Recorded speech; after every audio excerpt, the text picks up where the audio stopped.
Bakı Dövlət Universitetinin Məzunlar Cəmiyyətinin 4-cü seminarı keçirilib. EKT sahəsində təşkilati davranış və idarəetmə mövzusunda keçirilən tədbirin qonaqları Bakı Dövlət məzunları, Meqasek MMC-nin direktoru Qabil Qasımov, icraçı direktoru Ayan Etibar və şirkətin biznesinin inkişafı üzrə meneceri Arzu Dadaşova olub. Prorektor Əliş Ağamirzayev bildirib ki, indiyədək Bakı Dövlət ölkəmiz üçün 200 mindən artıq yüksək ixtisaslı kadr yetişdirib. Qeyd edib ki, məzunlarımız istehsalatdan tutmuş idarəetməyə, elmlə biznesə qədər bütün sahələrdə fəal şəkildə təmsil olunurlar.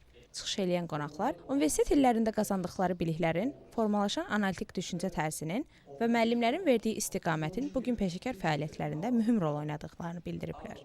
Texnologiyadan istifadə zamanı yaranan risklərin minimuma endirilməsi, korporativ mühitdə sağlam iş münasibətlərinin qorunması və insan faktorunun önəminin itirilməməsi xüsusi vurğulanıb. Sonda tələbələrin çoxsaylı sualları cavablandırılıb.